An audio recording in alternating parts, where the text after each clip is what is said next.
Okay, well, good evening. I'm Tom Knock, and I'm a member of the Clements Department of History. And on behalf of SMU Center for Presidential History, let me say to you Happy New Year, and that I'm delighted to welcome you to our first event of 2019. Thanks very much for coming. Before I introduce our guest, I have just a couple of brief announcements. On February 8th, the center will present Erica Armstrong Dunbar of the University of Delaware, who will speak on her recent book, Never Caught, The Washington's Pursuit of Their Runaway Slave, Ona Judge. And just as a reminder, registration for the D-Day trip in May is about to come to an end, so if you're interested in joining the excursion, please get in touch with Ronna Spitz at CPH as soon as possible. Well, it is a high honor for me to preside over this evening's event because David Levering Lewis is one of his country's most distinguished historians. In my opinion, a truly great historian. Recently, you might know the political commentator and writer Michael Eric Dyson. Recently, he referred to Professor Lewis as the Voltaire of American letters, which I very much like, and I'm sure he does too. Recently retired from NYU, where he was the Julius Silver University Professor of History. He's devoted most of his career to the study of the United States and the African American historical experience. He's a native of Little Rock, Arkansas, and at the age of 15, he was admitted to Fisk University in Nashville, graduating Phi Beta Kappa in 1956. 3 years later, he got his master's degree in history at Columbia and went on to the London School of Economics for his PhD in European and French history. After a stint in the U.S. Army, he taught French history during the 1960s at the University of Ghana, Howard University, Notre Dame, and Morgan State. He was a specialist on the Third Republic, and he published a major work on British and French imperialism in East Africa, but circumstances drew him to the history of the American Civil Rights Movement. During 10 years at the University of the District of Columbia, he would write what remains one of the best biographies of Martin Luther King, as well as a lively history of the Harlem Renaissance. From 1985 to 2003, Professor Lewis taught at Rutgers, and during that period, he wrote and published his monumental 2-volume study of W.E.B. Du Bois. Its reception was triumphal. The Washington Post described Volume 1, which was published in 1994, as an engrossing masterpiece, a dazzling feat of scholarship performed with Lewis's customary grace of style. And the New York Times Book Review remarked, Mr. Lewis so vividly evokes the environments that shaped Du Bois that one almost participates in the life. Volume 2 of the Du Bois biography appeared in 2001, and it's a dramatic chronicle of the struggle for equality in the American century, and it's regarded as a landmark in American scholarship. The Chicago Tribune declared it magnificent, an instant classic, and the New York Review of Books, one of the finest biographies this country has ever produced. Volume 1 received the Bancroft Prize, the Francis Parkman Prize, and both of these 2 volumes each received the Pulitzer Prize. You might be interested to know that in 2010, for his contributions to American letters, President Obama presented Professor Lewis with the National Humanities Medal at a ceremony at the White House. He's with us tonight owing to still another highly impressive contribution, his 9th book, The Improbable Wendell Willkie, the businessman who saved the Republican Party and his country and conceived a new world order. And I must say, I can't remember ever being more captivated by a work of political biography than I've been by this book about a great but underappreciated statesman whose invaluable legacy has yet to be claimed by either major political party. Thus so, reviewers have hailed not only its author's meticulous scholarship and brilliant writing, but his message as well. Ira Katznelson has commented, "This engrossing and enlightening appraisal by a master biographer shows us why Willkie mattered. We gained virtuoso access to a thoughtful leader who demonstrated that effective political opposition need not descend into coarse demagoguery or shrill combat." Katrina vanden Heuvel of The Nation has observed, "At a time when our political system seems almost immoral and rudderless, Lewis's Wendell Willkie offers a powerful reminder of practical bipartisanship, visionary internationalism, and committed civil liberties and civil rights." And finally, there's this. "This," says Douglas Brinkley, "is American history at its absolute finest." Please welcome Professor David Levering-Lewis.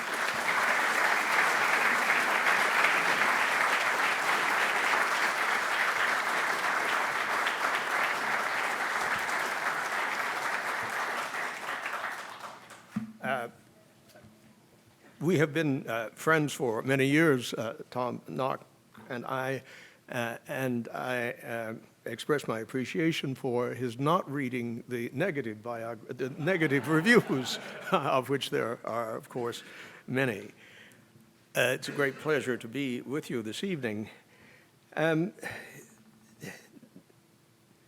been asked why I wrote this biography. Not why I am a biographer, but why Wendell Willkie. And it seemed to me quite natural that this neglected figure, who received some attention in Irving Stone's They Also Ran, should have a second chance or a third chance. However, this was really adventitious. Walter Isaacson wanted a number of scholars to contribute to a collection of essays called Profiles in Leadership, Historians on the Elusive Quality of Greatness. And I was flattered to be invited to join the group, but I didn't want to reenact my success with the project that had garnered these prizes mentioned, the Du Bois thing. And so I remembered that there was, in 1940, a debate that my parents had, and I was about 4 years old. And it was that one of them was for Wendell Willkie and the other was for FDR. And I thought, that's interesting. Why don't I write something about Wendell Willkie? And I did, and it was a short piece, and it was based on secondary sources. And I very much liked the experience of writing about him, and I decided, no, I'd like to excavate more. I'd like to write a full-bore biography. And so I have. What I liked about the man who emerged just from the Isaacson profile was his philosophical liberalism, think John Stuart Mill, his responsible corporate capitalism, think Teddy Roosevelt, his internationalism, think Woodrow Wilson, his civil liberties and race relations courage, think abolitionist Wendell Phillips, his defense of ethnic diversity, remember Emma Lazarus. And so 4 years ago, I pitched the book to W.W. Norton with two major concerns. One, first, the man was a political improbability. How to explain him, really? The profile had not quite sufficiently answered it for me. And I thought, was David Halberstam in The Powers That Be correct in saying that Wendell Willkie was a creature of the Eastern establishment press lords? Or was he that, but uniquely much more than that? And that second concern was, although but one brief mention of the incumbent president appears in my biography, I submitted a New York Times op-ed on December 7, 2015. And it was a judgment call on a looming disaster that made this biography a civic obligation I felt. Is Donald Trump the new Wendell Willkie? I asked in that op-ed. A week before the next televised debate of the GOP presidential contenders, a businessman of immense self-proclaimed wealth, no elected political experience or notable public service, and only recent formal enrollment in the Republican Party appears to be within a debate or two of an early primary of capturing the nomination of the party of Lincoln.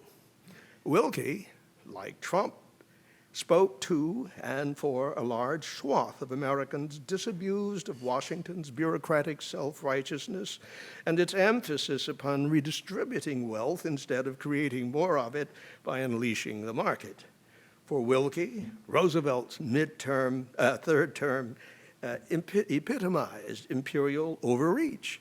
For Trump, Obama's presidency is nothing less than an illegal usurpation.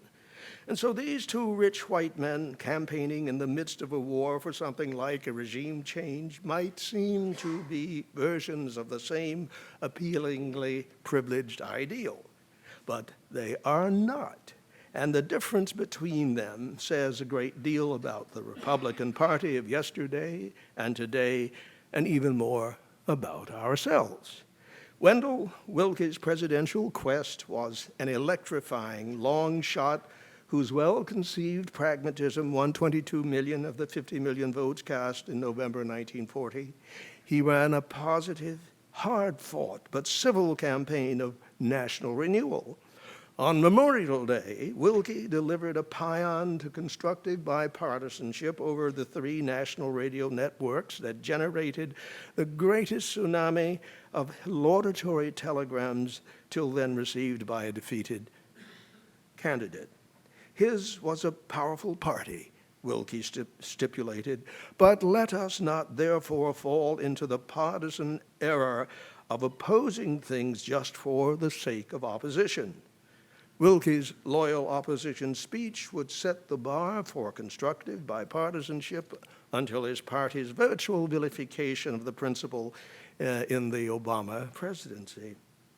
For Donald Trump, Willkie's loyal opposition concept is surely anathema to a presidential candidate whose implausible staying power derives from free association of reckless solutions to immigration, domestic terror, and whatever comes to mind along with his rhetoric of verifiably absurd reiterations of disparaging truths. Trump's phenomenal rise presently defies political logic, as did Willkie initially. Both presidential contenders exemplify the businessman as a no-nonsense figure uncompromised by Washington who, like Ross Perot or Steve Forbes of recent vintage, emerges as especially qualified to set things right. Like France's Clemenceau, who believed war was too serious a business to leave to generals, Willkie's informed reservations about his fellow businessmen would scarcely have sanctioned Donald Trump's stewardship of the national economy. Most of the public finally decided that Willkie was the real deal, a prescient internationalist who partly liberated the GOP from its isolationist base, a capitalist who pledged retention of the New Deal's essentials, an unflinching civil libertarian for whom protection of controversial ideas was the sine qua non of democracy. He proved his civil rights ideals that they were colorblind in the best meaning of the term. There was much that seemed improbable about Willkie's presidential quest. Donald Trump's implausible campaign may well be remembered as an absurd tangent that too many voters embarrassed themselves by following. The Times editorial declined my op-ed with thanks. Notwithstanding those Trumpian premonitions sadly become a reality, my 5-year Willkie biographical project convinced me that the values exemplified by my improbable subject urgently commend themselves in our strangely troubled time. That of Wendell Willkie's several professional accomplishments, his large significance was that in both honoring an opposition's creed, and yet by transcending the politics of organized partisanship, his example thereby inspired the very continuity of vital political intellectual competition over time. Born in tiny Elwood, Indiana, Lewis Wendell Willkie, he changed his name later, February 1892 to October 1944, was one of the most exciting, intellectually able, and transformational figures to stride the 20th century American political landscape. His German emigre grandparents imbued both his parents with a love of liberty and learning and a deep anti-establishmentarianism. As a young man, he admired William Jennings Bryan's populism. As a young attorney, he venerated Woodrow Wilson's internationalism. He constantly surprised many admirers and bitterly disappointed more than a few intimates who mistook small-town Hoosier origins and big business success as the sum of the inner man. That said, but for the Tennessee Valley Authority, TVA, and Samuel Insull's Chicago Holding Company, Willkie's big business success and a resemblance to Hollywood actor Jimmy Stewart would hardly ever have put him between the crosshairs of FDR's presidency. A few words about Insull and the TVA. Sam Insull's $2.5 billion Commonwealth Edison of Chicago imploded on Black Tuesday. The catastrophe was epic. The savings of 600,000 investors were gone. Not all utilities holding companies were precariously stacked pyramids, their capitalization unauditable, their regional services unregulated and overpriced. With Insull's Commonwealth, as with Insull's Commonwealth Edison, but a notable number of them indeed deserved their castigation as the spider of Wall Street. Campaigning in Portland, Oregon, 2 months before the 1932 presidential outcome, Franklin Roosevelt famously blamed the Depression's spreading misery on the Insull monstrosity and pledged federal regulation of private electric holding companies. The president's signature, transforming the government's World War I power investment at Muscle Shoals, Alabama, into the TVA was among the first accomplishments of the New Deal's epic 100 days. Historians have called TVA probably the greatest peacetime achievement of 20th century America, a judgment enshrined in David E. Lilienthal's TVA, Democracy on the March, the title of a New Deal classic written by one of its proconsuls. 5 months before Roosevelt's inauguration, Wendell Willkie became the young president of Commonwealth and Southern, the country's third largest private utility corporation. William Willkie's Commonwealth and Southern power companies of Tennessee, Alabama, Georgia, Mississippi, and parts of South Carolina and Florida serve the 4.9 million white and black people of the Mississippi Valley. TVA legislation was completely silent about the regional role of his company in the changed power environment. Willkie's common sense demands before congressional committees, in magazine print, and in federal court asked how his business could be expected to compete with a federal entity whose product was underwritten by the public treasury and whose unit price, the famous Roosevelt yardstick, was set by policy considerations instead of market forces.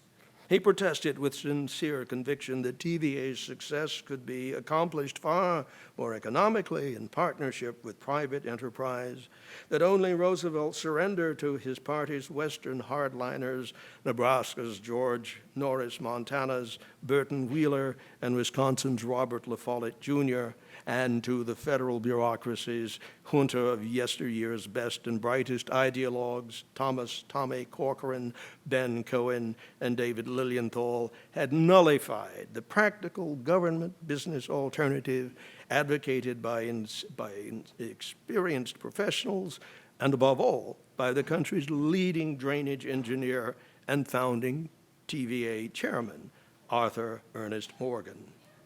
When Arthur Morgan met Willkie at New York's University Club in June 1933, Wendell met an engineer who was a visionary, while Morgan met the president of CNS, a responsible capitalist who ran a responsible holding company. The TVA chairman hardly needed reminding that Willkie's Alabama Power Company subsidiary at Muscle Shoals would be needed to transmit the electrical power generated by the underpowered World War I Wilson Dam until the new George Norris Dam was finished. For his part, Willkie offered to renegotiate his Alabama Power Company transmission contract with TVA to handle the Wilson Dam output until either the completion of the Norris Dam or for 6 years. Morgan then agreed that TVA would confine its operations temporarily to a limited area. Morgan's University Club handshake upset the Western senators and the progressive ideologues and Professor Felix Frankfurter, who deplored the understanding as fraught with every kind of danger. All the more disturbing to him then when Morgan, with President Roosevelt's seeming concurrence, instructed Lilienthal to formalize the cooperative understanding in an October meeting with Willkie in Washington. Roosevelt then sent a secret memo telling Lilienthal that any agreement with Commonwealth and Southern was strategic and absolutely temporary.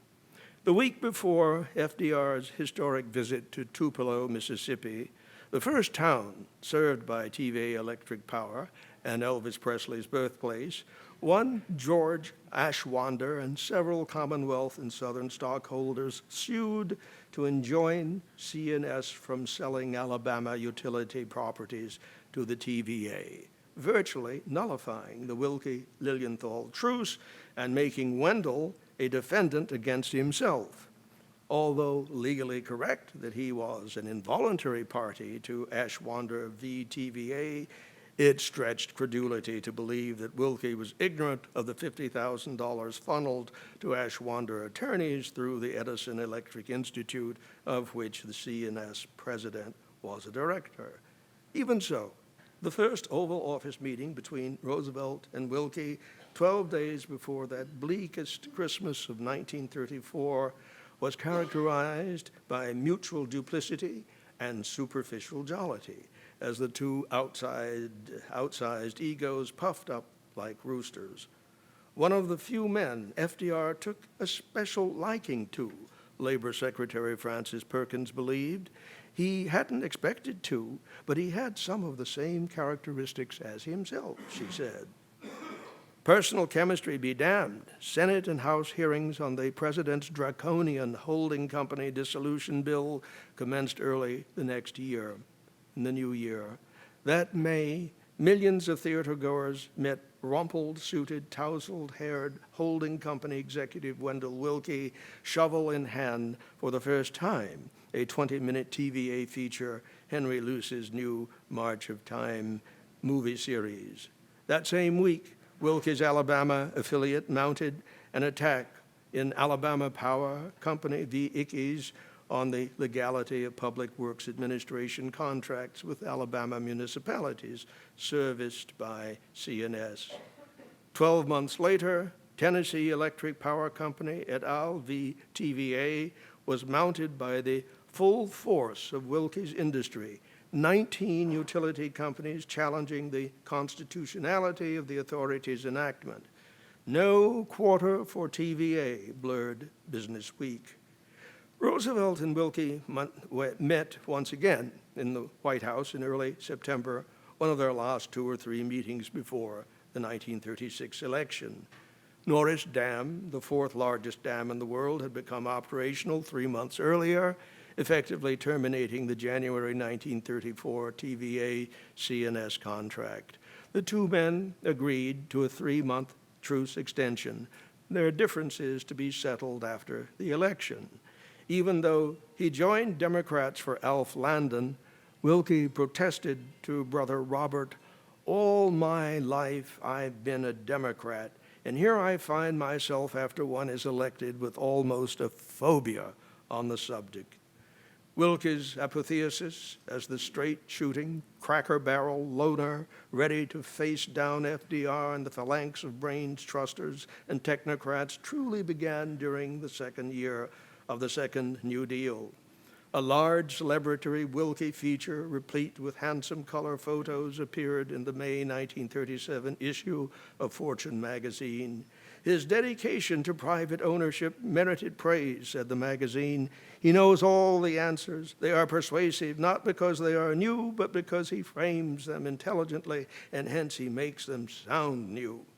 The June Atlantic Monthly carried the high decibel, "Brace up, America," Willkie's evocation of the people's rugged individualist roots and the call for repeal of New Deal paternalism.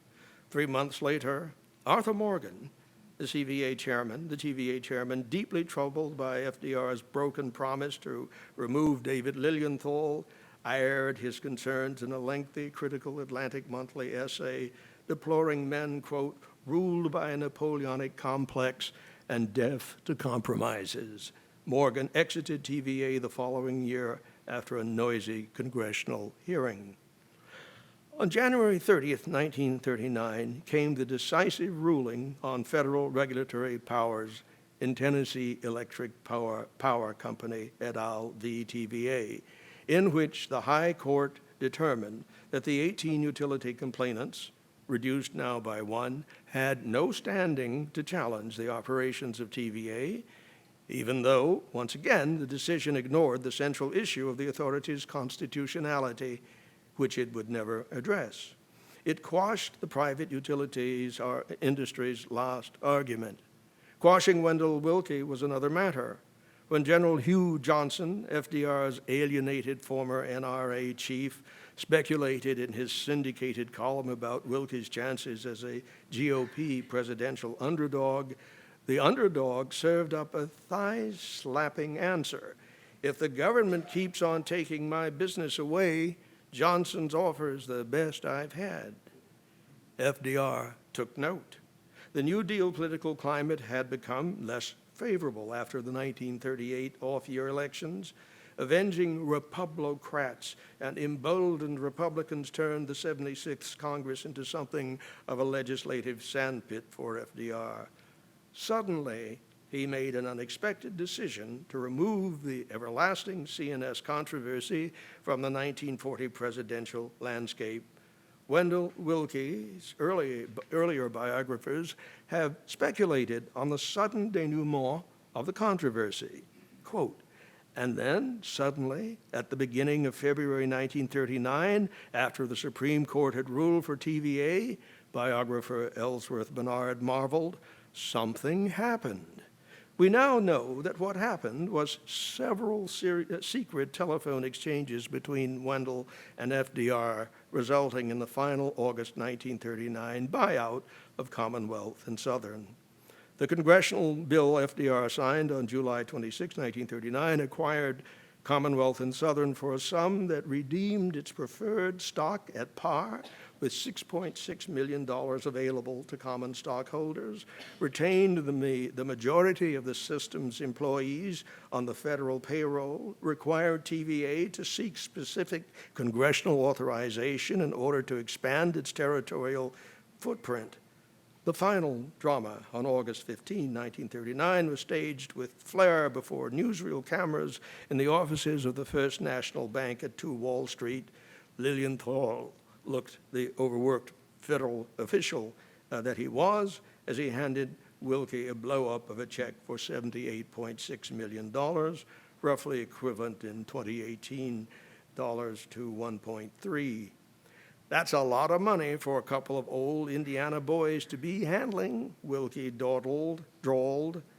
His July Time cover all but announced his prospective candidacy for president, if Wendell was quoted to say Roosevelt dared to run again.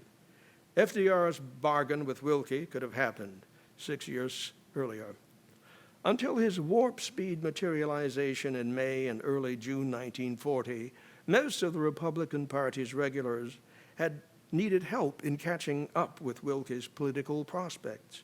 The reaction of one veteran party regular, Kenneth Simpson, a New York National Committee man, spoke volumes. When asked to pitch Wendell Willkie by a Lazare Frere director and major fundraiser, a dismayed Simpson listed the difficulties. So I'm supposed to go back to the clubhouse and tell the boys that we have to pull together now to get the nomination for Wendell Willkie. They'll ask me, Willkie, who's Willkie? And I'll tell them he's president of the Commonwealth and Southern. The next question will be, where does that railroad go to?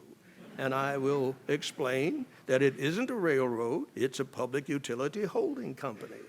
Then they will look at me sadly and say, Ken, we always have thought you were a little erratic, but now we know you're just plain crazy, and that would be without my even getting to mention that he's a Democrat.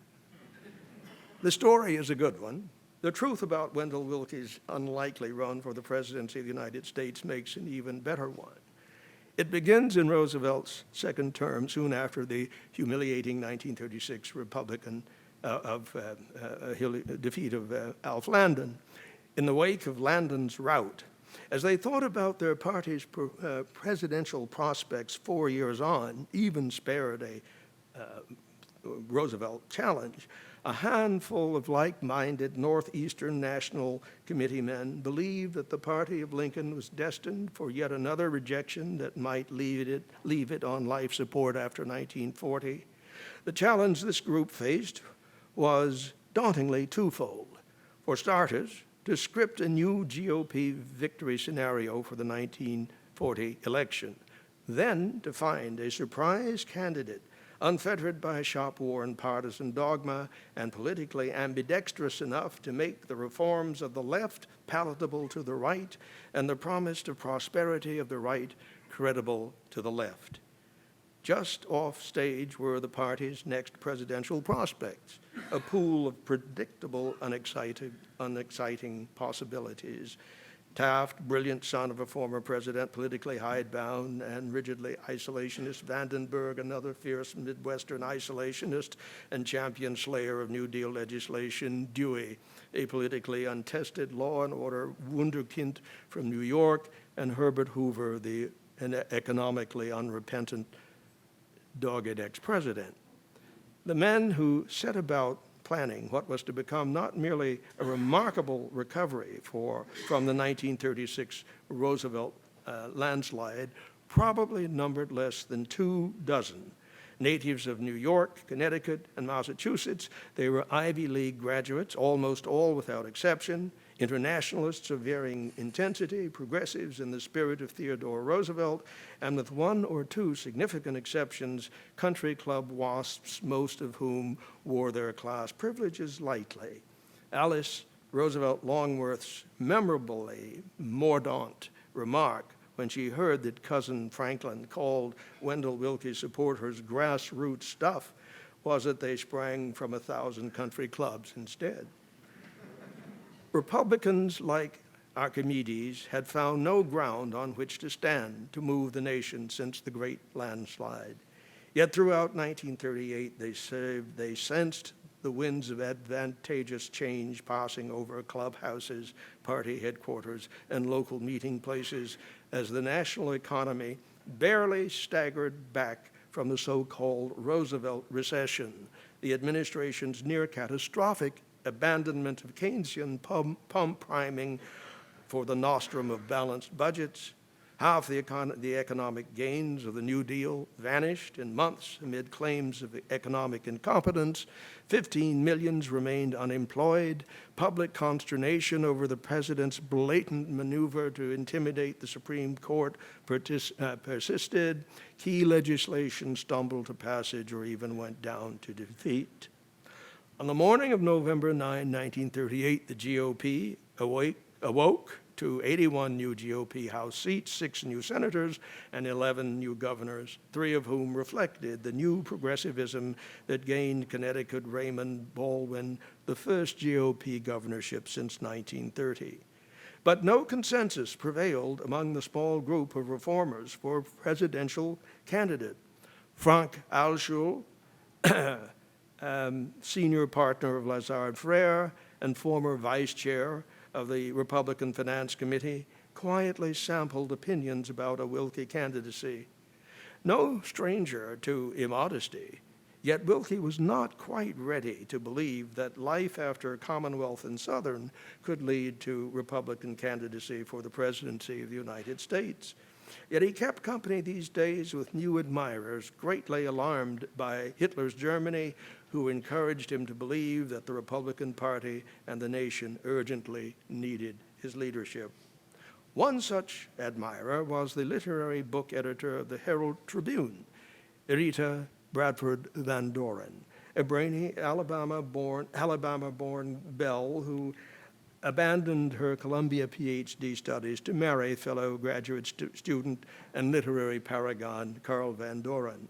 They worked together on The Nation, produced 3 daughters, achieved remarkable early success.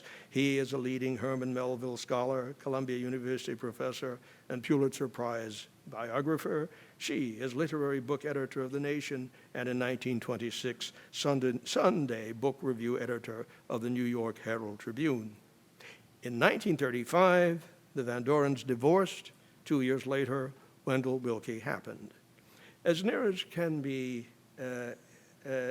exact about these things, Wendell and Rita met at a cocktail party given by one of the most famous couples in America, Sinclair Lewis, America's first Nobel laureate in literature, and Dorothy Thompson, syndicated columnist and political scold.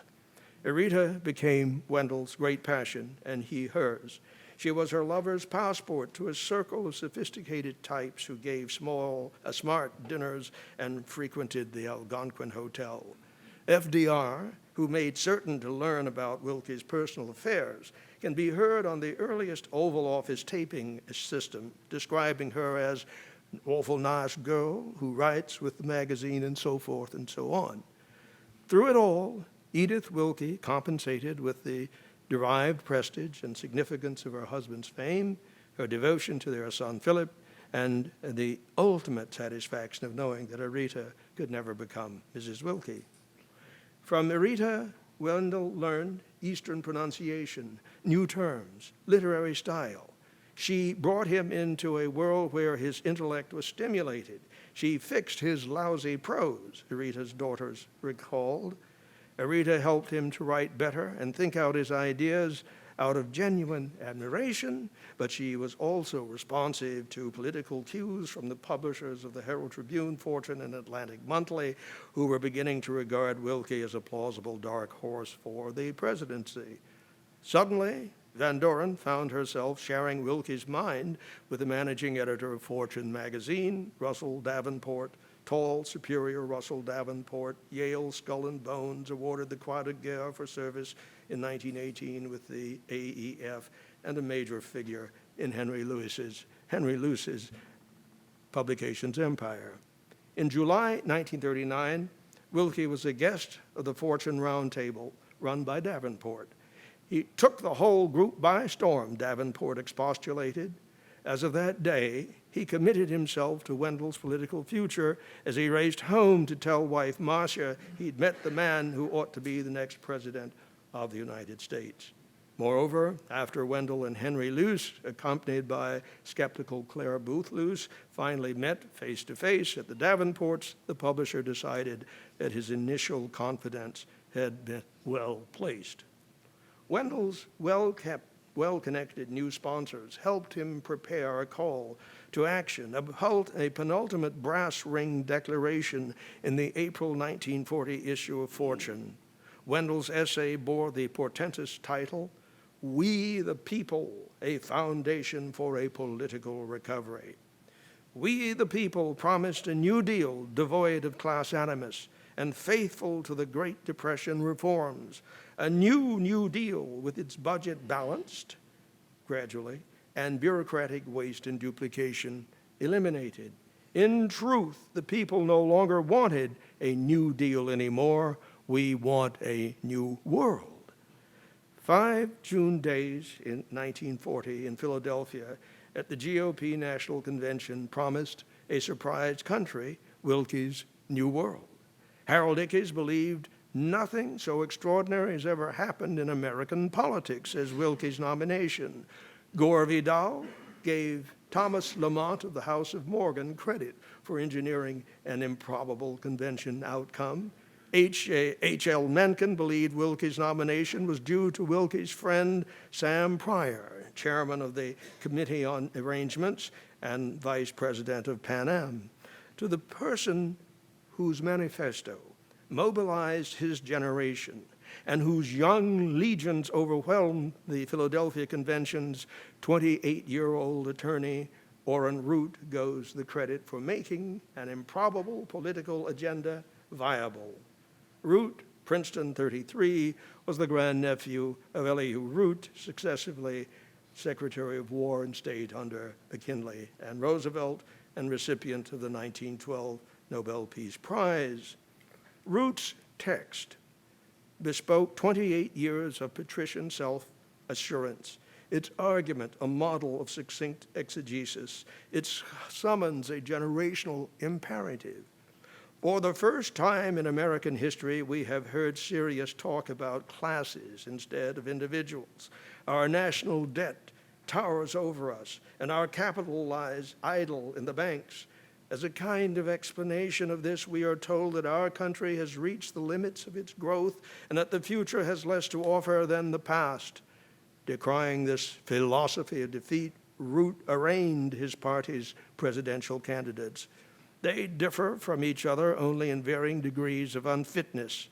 If in this crisis of civilization, the Republican Party turns to some ponderous isolationist or to some crooning vote-getter, I say it is morally bankrupt.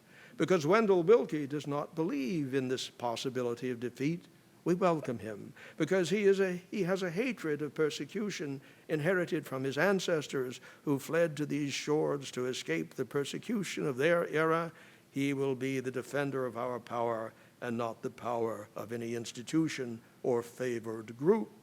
What Wendell Willkie believes, what he has written, Wendell Willkie believes what he has written and spoken without quibble. But the essence of his political philosophy is in his heart, and it is in the hearts of the people of the United States. Root's petition sent to graduates of Ivy League institutions garnered 200,000 names in less than a month from the Eastern establishment. Had Republicans elected a different leader in Philadelphia, it's virtually certain that the party would have fought the 1940 presidential election on a non-interventionist platform, as all but the victorious nominee believed that the opposition to involvement in the war expressed the sentiments of mainstream America. Less certain is it that they could have defeated FDR, but it is more than likely that the results would have been close enough to undermine the imperative electoral mandate essential to a wartime president. Compulsory military service, the enactment of Lend-Lease, the dismantlement of the Neutrality Act, all owed their enactment to Wendell Willkie's advocacy. If not to the few GOP congressional votes he succeeded in winning. With Wendell as the GOP's charismatic leader, the eliding of non-interventionism, if not its entire abandonment, was assured, as were the fundamentals of the New Deal. The 1940 electoral victory consolidated the New Deal coalition of big city machines, organized labor, Southern whites, liberals and minorities, Catholics, Jews, and blacks. That its triumph represented the defeat of a traditional party rather than of an innovating party leader became stunningly evident 6 days after the election when Willkie reconceived the meaning of political partisanship with the loyal opposition speech. The defeated candidate finished with a quote from his idol, Woodrow Wilson, that it was better to lose in a cause that he knew someday will triumph than to triumph in a cause that someday will fail. Walter Lippmann understood immediately the role Willkie envisaged for himself as a transformational leader rather than a mere politician possessing transactional skills. To Willkie, channeling the principles of the Atlantic Charter, trumped, if I may say so, an easy run for the New York governorship. His trip around the world was an extraordinary goodwill odyssey. The 1942 Gulliver, an upscale model of the massive consolidated B-24, lifted off with a six-man crew from Long Island's Mitchell Field on the 26th of August, 1942. It would carry the titular head of the Republican Party to Egypt, Turkey, Lebanon, Syria, Palestine, Iraq, Iran, 10 days in Russia, with 7 days in China, before returning along the edge of the Arctic Circle to the United States, touching down finally in Minneapolis on October 14th. No American airplane had ever undertaken such a flight. Joe Martin, House Minority Leader, dreading having to counter the beef among GOP regulars that their leader was AWOL in the service of FDR, had strongly advised against a trip that virtually removed Wendell from the midterm election campaign. 4 things the great global circumnavigation accomplished: the message of America's fabulous and generous industrial output guaranteeing the defeat of totalitarianism, his party's post-war embrace of international obligations, his country's opposition to European imperialism, his Atlantic Charter recontextualizing of American exceptionalism. An informed gauge of the impact left in the train of Wendell's progress was that of the Christian Science Monitor's discerning foreign correspondent, who said, to the semi-colonial nations of the Middle East, Willkie he described as the 4 freedoms taken out of the realm of the abstract and clothed in a rumpled blue suit. 36 million Americans listened to Wendell Willkie's report to the people on the 4 national networks on October 26, 1942, a radio audience half the size of FDR's Pearl Harbor address on December 8, 1941. Wendell Willkie's radio voice lacked the cosmopolitan sonority generally thought to be suited to grand politics, although it was certainly far closer in accent and diction to the way many millions of his listeners spoke than to the grandiloquence of their patrician president. The voice heard by millions that Sunday evening was the voice of the common man, although it was indeed served by 2 or 3 striking turns of phrase. Report to the people was the triumph of its very title, a deeply thought, plain-spoken, neighborly message about the still largely unexpected next chapter in the American adventure. If Roosevelt's Pearl Harbor threnody was believed to have closed the book on isolationism, Willkie's address was a word picture of the strange new international world awaiting his compatriots, like it or not. In his ambitiously schematic book, The Cycles of American History, Arthur Schlesinger tried to discern 30-year alternations between public purpose and private interest in the electorate's choices. The alternating power dynamic was virtually permanent because Schlesinger stipulated right and wrong, right and left were wired into the American political psyche. In the American Republic, conservatism and reform, capitalism and democracy, private interest and public purpose join to define the political tradition. They are indispensable partners in the great adventure of American democracy, Schlesinger wrote. However, Wendell Willkie's appeal, for some at least, was a stubborn philosophical and lived liberalism that never reduced itself to Schlesinger's dialectic. His large significance was that in both honoring an opposition's creed and yet by transcending the politics of organized partisanship, his example thereby inspired the very continuity of vital political and intellectual competition over time. A Wendell Willkie partisan, until recently unsuspected by me, the 43rd President of the United States, George Bush, quotes Wendell Willkie with approval as saying that if he had to choose between an epithet that says, "Here lies a president," and one that says, "Here lies one who contributed to freedom," he would prefer the latter. Thank you.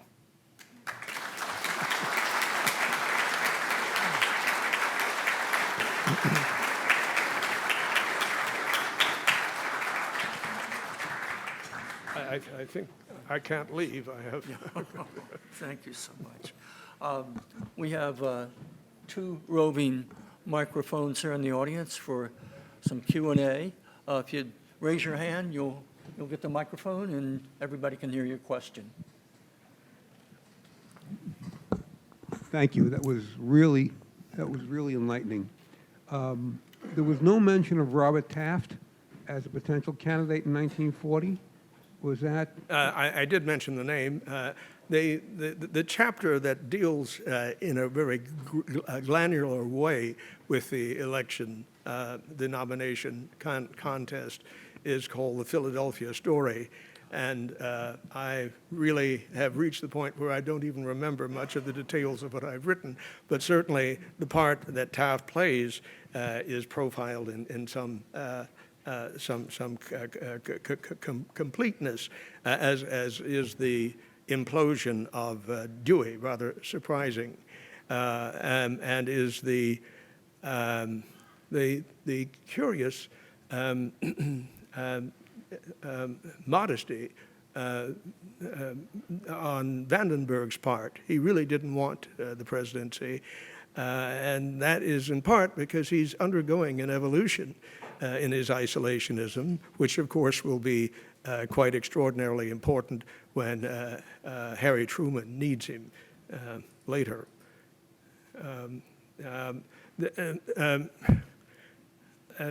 Taft was probably defeated, as was Hoover. Hoover had planned to make a stem-winding address, and his intimates said that he'd spent almost the week, and those who'd read it said it's the finest public document you will ever read or hear. And the lights went up, and Hoover was not seated with his delegation. The doors opened at the end of the Colosseum, and he walked in a stream of light to the podium and began reading this splendid document. Everybody was transfixed. But then people began chatting amongst themselves because the sound system died. And the sound system died because the man in charge of sound was Willkie's ally, Sam Pryor. And later, Hoover had the issue investigated, and it was proven that and Sam's son, in writing an unpublished memoir, concedes that that was a strategic intercalation that had great results at the end of the day. Some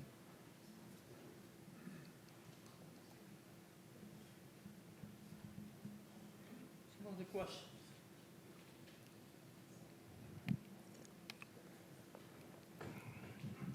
Thank you again, sir.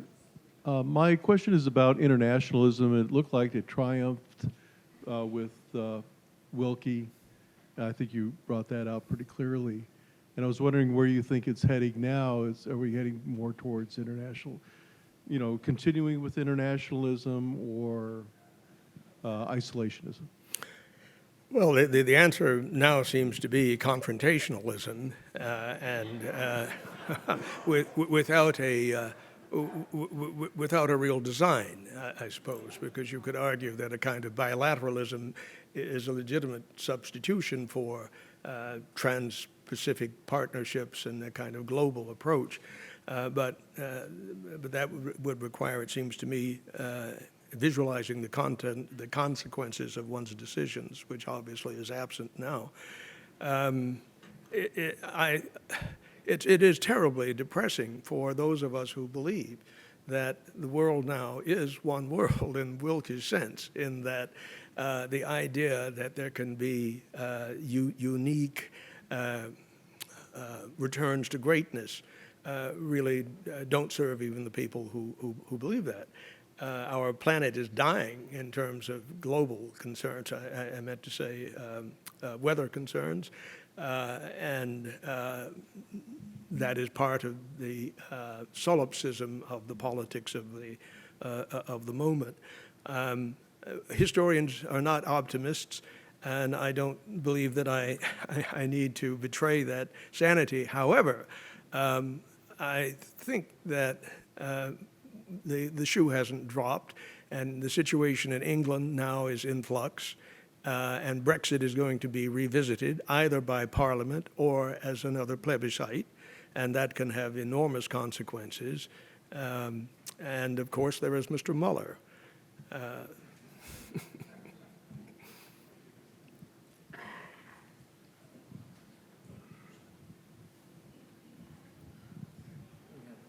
You so aptly described his growth and his height. I'm wondering about the last chapter. He seems to have died a rather young man, if I heard that correctly. Yes, yes. Could you just enlighten us a little bit about what happened? He was terribly disappointed and hurt. The denouement was bitter. The Republican Party meeting in Chicago decided only in the last minute to invite him to take a seat. He was not to be in any way recognized. He had been beaten by three great financiers. I think one can say that. Joseph Pugh of Philadelphia financed a vendetta against Willkie, which was conducted by the former RNC chair, John D.M. Hamilton, the man who had run Alf Landon's losing campaign. And so in 1940, the first thing that happened was that the reformers got together and told Willkie, Hamilton has to go. But Hamilton was both favored by the DuPonts of Delaware and by the Pughs of Philadelphia. And so that was a major decision. Willkie made it, and Hamilton was given an emolument and a title, but no longer RNC. He then became a partner of Philadelphia's largest law firm, and from that point on, with his Rolodex and his great experience running the party, he went state by state by state, speaking to the backbenchers and the regulars about the ill-advisability of sticking with Willkie. And that resulted, finally, in Willkie's disappointment vis-a-vis California. Earl Warren, as new governor, was thought to be a Willkie partisan.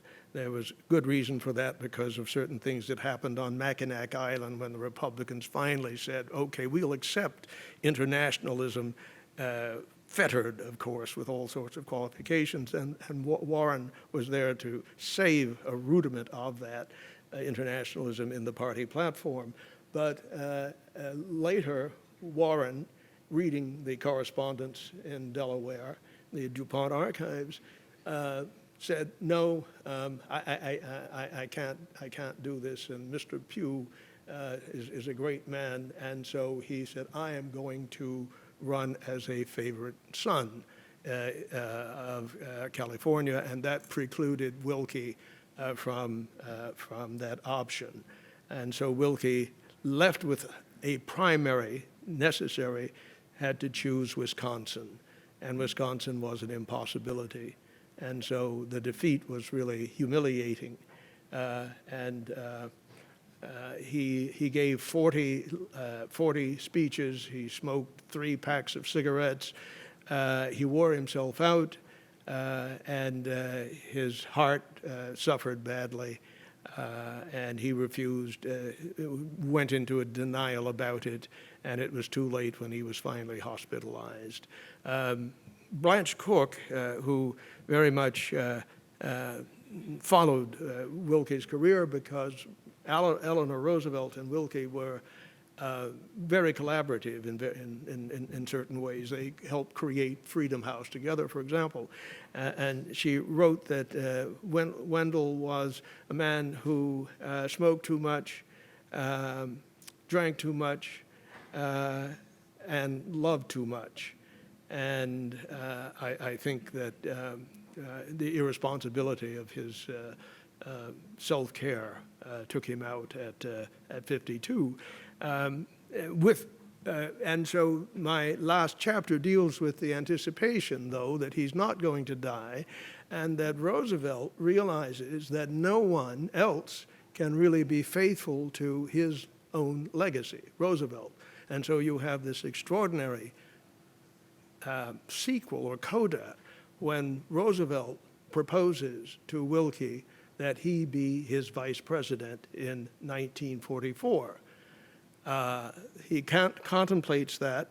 He never says no, but it's clear that option went by. And then Roosevelt comes back and says, well, let's create a third party, you and I, of the best of the Republicans and the Democrats. Now, the reason for that was typically Rooseveltian, and that was just to get Willkie either to endorse him, Roosevelt, or to keep him from doing anything that might handicap Roosevelt's 44. But the assumption is that from Roosevelt's position that the United Nations will be Willkie's responsibility, and the proconsularship of defeated Germany will also be Willkie's responsibility. And this is said to Churchill in Quebec, and of course Willkie dies. And so the man who's really dying is Roosevelt. Everybody knows that he's only got a few months to go, and so it is really a double tragedy, because it seemed that that the vice president that we're left with will, of course, be thoroughly unprepared for the peace. And of course, he had not had the courtesy of ever being told anything about what he should do. Especially given your last couple of comments, at some time pointed out that in the 1940 election, there wasn't much of a choice, that Wendell Willkie seemed to be kind of a shadow Roosevelt. What about real differences between them, or was it simply a New Dealer over the old New Deal? Yes, I think the differences are really not great. You would say that Willkie believed that you can run an organization no matter what it is, and he thought that Roosevelt was a pretty poor manager of these alphabets and that sort of thing. Also, he would have said that the imperial presidency is the death of democracy, but the imperial presidency is not the result of policy so much as it is of ego and personality. And what I know of Wendell's personality, I think he could have been quite imperious. We don't know.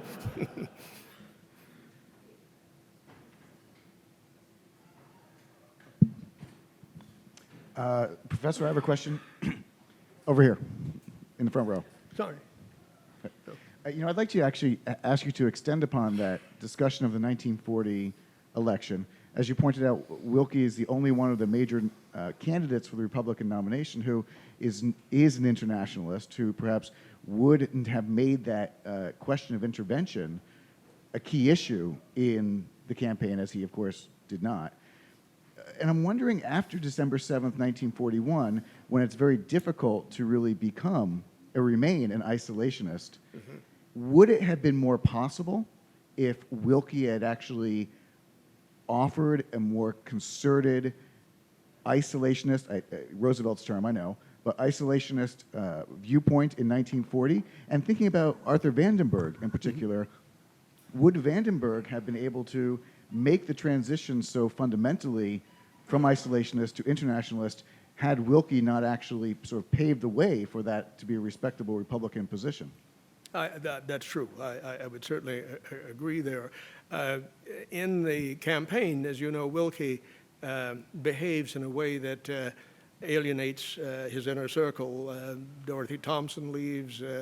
All sorts of people say we can't follow the man because he begins attacking Roosevelt as a warmonger, and the isolationists then, of course, rally to him. Carol McCormick thinks I've changed my mind about him and all that, and the polls close. And in the final 2 weeks of the election, it does look like it's Willkie's really to win, perhaps. And there is something else which I discuss in the biography. It is a hypothetical that really is quite major, and that is, although the union component in the electorate was hardly really going to vote for a Republican businessman, it is true that John L. Lewis's support of Willkie formally did have a consequence in terms of Wisconsin and Pennsylvania, in terms of the vote. But more importantly, that group might have taken the bidding of Joseph Kennedy, who had communicated formally to Willkie that he was going to resign the embassy and return, and at what was then Idlewild, going to formally endorse Willkie's candidacy. And so they were all there when Joe Kennedy arrives by the Boeing biplane, waiting for that declaration, because he had told Claire, and if one couldn't believe that Clara didn't know what Joe Kennedy was going to do and think, you'd be surprised. And so the Irish vote then would go Willkie, but it didn't happen. And Lyndon Johnson, who happened to be in the Oval Office as a young congressman, was there when Roosevelt spoke to Joe as he's deplaning, and he made it clear that this would be a fatal decision. And so he indeed bought airtime to endorse Roosevelt the day before Roosevelt made the great speech in which he lied. That is, about going to war. I will never, ever, ever do that. It will never happen. And there was an agreement that nobody could say that, because Lord knows what might happen. But Roosevelt thought, I've got to do something. Willkie is closing on me. However, the British ambassador, who was dying, Lord Lothian, had sent to Churchill the revelation that it didn't matter who won, that Willkie had said, I can't go too fast in my non-interventionism, but I will make sure that Britain's okay. And so the British were quite happy about the result, whichever it was. David, I have a question. Could you talk a little bit about Willkie and civil rights? He was arguably the greatest advocate within the establishment, wouldn't you say? Right. Could you talk about where that came from and how you might contrast him with the Democratic Party under Roosevelt? Willkie was, of course, as Eleanor Roosevelt said to him, because she was pretty good about civil rights too, you have the luxury, of course, of not being elected, and Franklin has the South.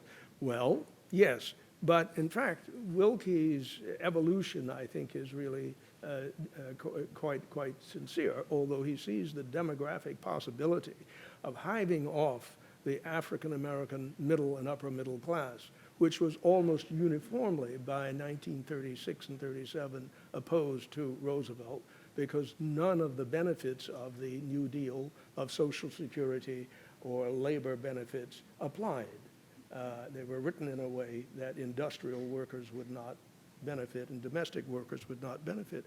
And so the large newspapers backed Willkie almost to the end, except the Chicago Defender. So that was a demographic strategy that could have been cynical. But no, Willkie, in fact, is genuinely out of that family experience he had of underdogs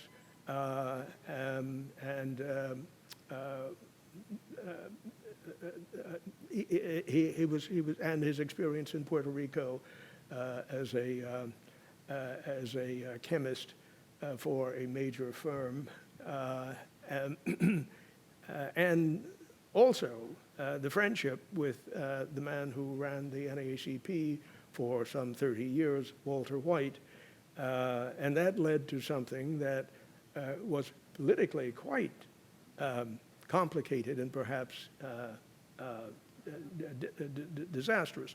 Willkie addressed the NAACP from its national convention in Los Angeles on the two networks for an hour. It's the first time that had ever happened. Truman will imitate that. He also, as president of 20th Century Fox, because that did happen for Willkie, he and Walter White succeeded in getting the agreement of a bureau, civil rights bureau established in Hollywood to vet film scripts so that the kinds of things that trouble many African Americans, Clark Gable and what's her name, that Gone with the Wind, that sort of thing could be mitigated somewhat. And Willkie's death, of course, ended that. Also, he wrote a classic piece called In Defense of Minorities, and that was an answer to the persistent anti-Semitism that didn't go away, and the belief that some ethnic groups were not quite ready for assimilation, and also African Americans who had suffered terribly after World War I. So, and of course, finally, there's the great case that is so relevant today, the Snyderman case. Is it? I hope I'm right. I spent a lot of time on it.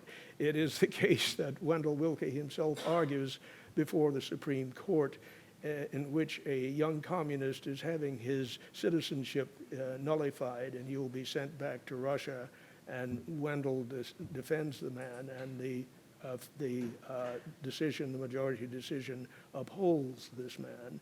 And so the ability to decertify people's citizenship is still, you wonder if it's firmly prohibited, but to the degree that it is not, it was that civil rights argument. I'm sorry to go on and on like that.